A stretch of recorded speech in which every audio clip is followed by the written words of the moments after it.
Rappers are reacting strongly after shocking claims that jeweler Johnny Dang sold them fake jewelry, and now the issue is being handled in court. What started when one artist decided to change jewelers has quickly grown into a big controversy, with serious accusations, public attention, and the music industry closely watching how the situation unfolds. I'm gonna take out the Johnny Dangs and put in the Geos. I'm sorry. I'm taking out these and I'm upgrading to these. With reputations on the line, this explosive case is revealing a hidden side of the luxury jewelry world. Johnny Dang did not start as a famous jeweler. He came to the United States from Vietnam with almost nothing and began by selling TVs, radios, and candy from a small shop in Houston, where people first knew him as TV Johnny. Through hard work and smart business moves, he eventually entered the jewelry industry and became famous for creating diamond grills, one of the most iconic symbols in hip-hop culture. His brand, Johnny Dang & Company, soon attracted huge stars like Lil Wayne, Drake, Beyoncé, Travis Scott, Jay-Z, Kanye West, Cardi B, and Floyd Mayweather, with artists traveling from across the country just to order custom pieces. His team designs jewelry in 3D, carefully selects diamonds, and handcrafts unique items that can cost anywhere from a few $1,000s to more than $500,000, making his work a major part of hip-hop's image of success. Sauce Walka, whose real name is Albert Walker Mondane, was one of Johnny Dang's biggest and most loyal clients. Born on June 29, 1990, he started rapping in 2007 and slowly built his name in Houston's music scene while running his own label, The Sauce Factory.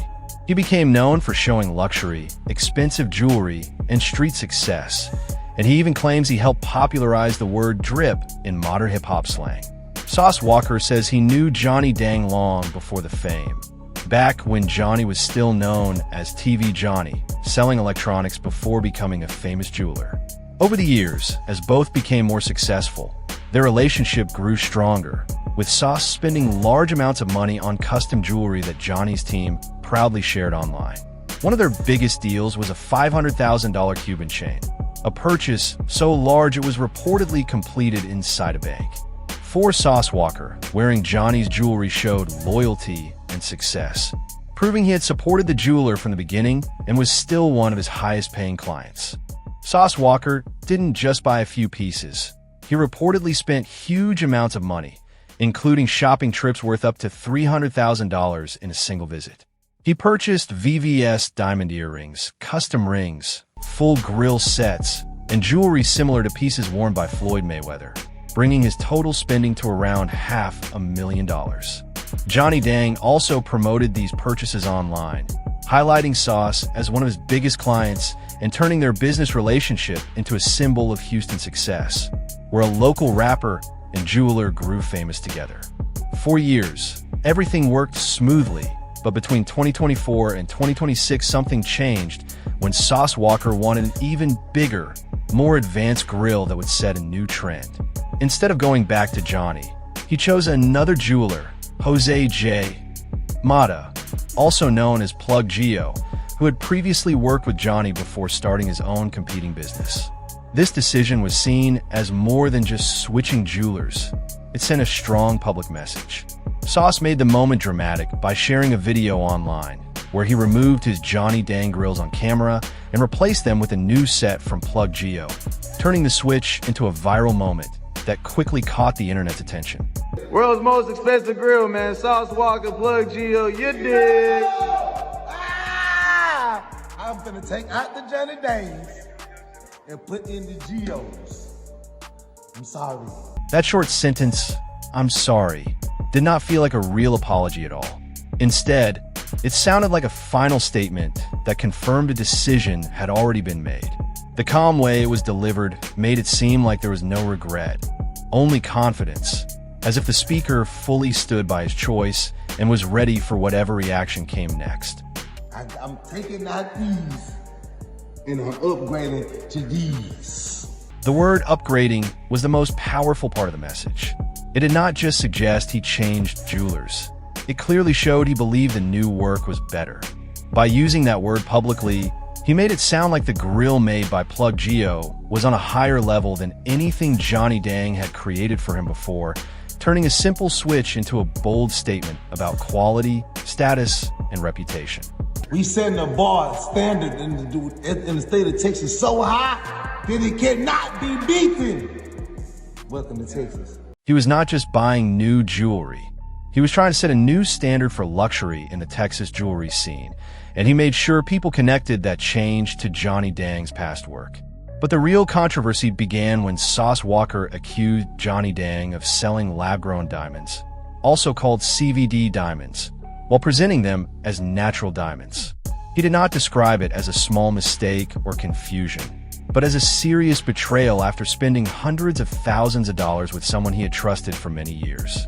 The issue quickly became part of a bigger debate already happening in the jewelry industry, because lab-grown diamonds are chemically the same as natural diamonds, but they usually cost much less, making honesty about the difference very important to high-paying customers. Lab-grown diamonds have the same hardness, carbon structure, and shine as natural diamonds, but they cost much less to produce. For example, a 1-carat natural diamond can cost several $1,000s, while a 1-carat lab-grown diamond may cost only a few hundred. In a market where buyers are paying high prices specifically for the rarity and status of natural diamonds, this difference is very important financially. Sauce Walka's accusation suggested that lab-grown diamonds may have been sold as natural ones without clear disclosure, which made the situation more serious. Because Sauce had a long public history with Johnny Dang's brand, his claims attracted major attention. Plug Geo, also known as Jose J. Mata, supported Sauce's statements and said he left Johnny's business after feeling underpaid despite helping bring in millions of dollars, adding more fuel to the growing controversy. He also alleged that lab-grown stones have been passed off as natural with 8 to 408 minutes, 40-second certifications, adding an insider layer to the accusations that made them feel less like outside noise and more like a credible expose from someone who had 8 to 488 minutes, 48 seconds actually been inside the operation. The combination of Sauce's public clout, 8:528 minutes, 52 seconds Plug Geo's insider angle, and the pre-existing industry debate over diamond types was enough to send the story into full-blown viral territory. 9:19 minutes. 1 second YouTube videos began appearing with titles like Rappers Expose Johnny Dang.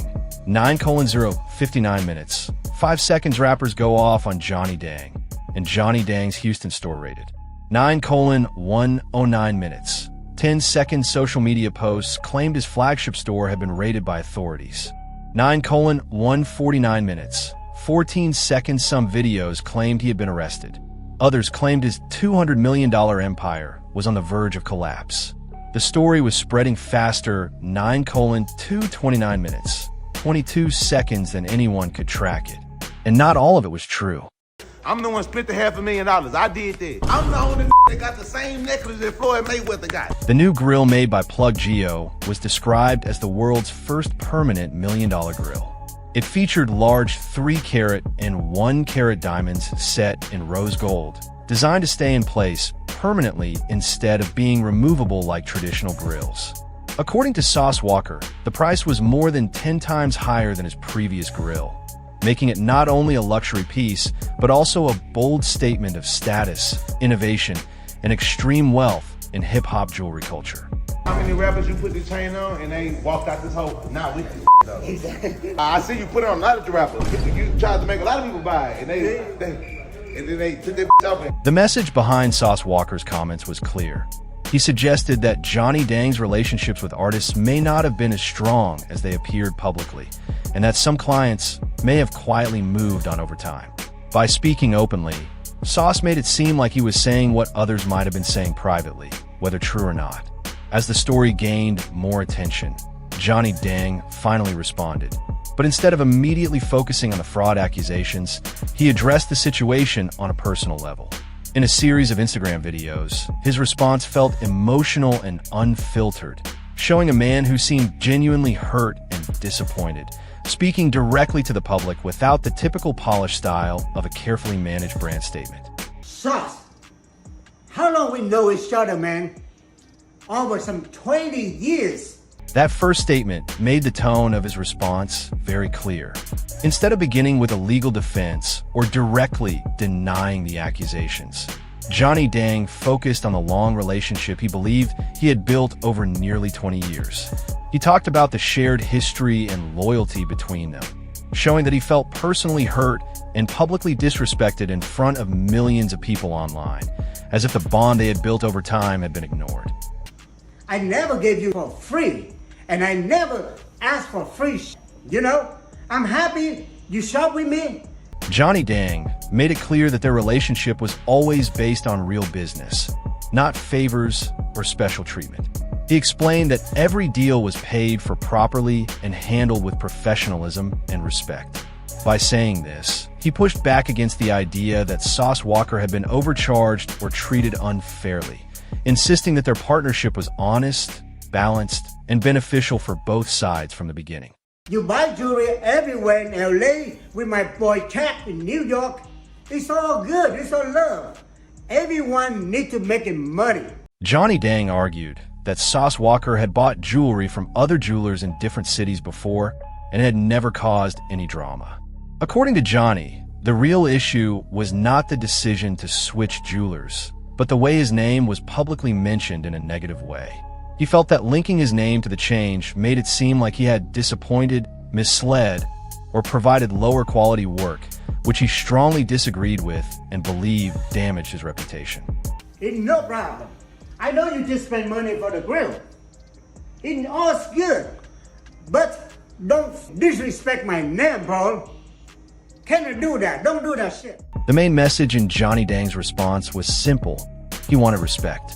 Instead of focusing on legal arguments, certificates, or detailed technical proof, he emphasized how important his reputation and name were to him. His response suggested that, more than anything else, he felt his credibility and years of hard work had been publicly disrespected, and he wanted people to recognize the value of his name and the legacy he had built. I've been Busman for over 20 years since I came here from Vietnam, from nothing.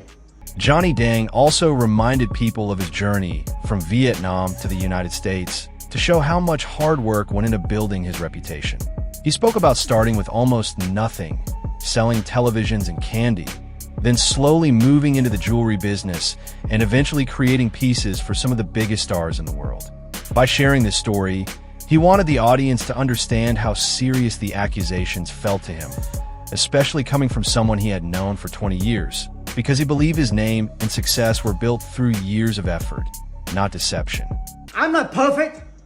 I've been busting my every day for years, working hard, travel, playing hard, but I didn't respect nobody. Johnny Dang reminded everyone about his journey from Vietnam to the United States to show how much effort he put into building his name. He explained that he started with very little, selling televisions and candy before slowly entering the jewelry business and eventually making custom pieces for some of the biggest celebrities in the world. By sharing this story, he wanted people to understand why the accusations affected him deeply, especially because they came from someone he had known for 20 years, and he strongly believes his success was built through hard work, honesty, and dedication. I even called you to ask you, hey, let's go together for the dinner, and I even asked you discuss about joining my nail salon so we can make money together. Johnny Dang said he had already tried to fix the situation privately before everything became public. He mentioned that there had been dinners, business talks, and attempts to work things out behind the scenes. According to Johnny, the issue could have been handled through conversation, but instead, Sauce Walka chose to take the matter to social media, turning a private disagreement into a very public controversy. I special design, very special, make sure it precise, good side of the diamond, smooth, so it not be too heavy, too chunky, so you go into wear it for another years without messing your mouth. Johnny Dang also defended himself by explaining the level of skill and care that goes into designing grills. Instead of focusing only on whether the diamonds were natural or lab-grown, he talked about the craftsmanship, how carefully the grill is sized, how the weight is balanced, and how it is made to fit comfortably in the mouth for many years without causing harm. Through this, he was trying to show that he follows high professional standards and always aims to deliver quality work, even for clients who later choose to go elsewhere.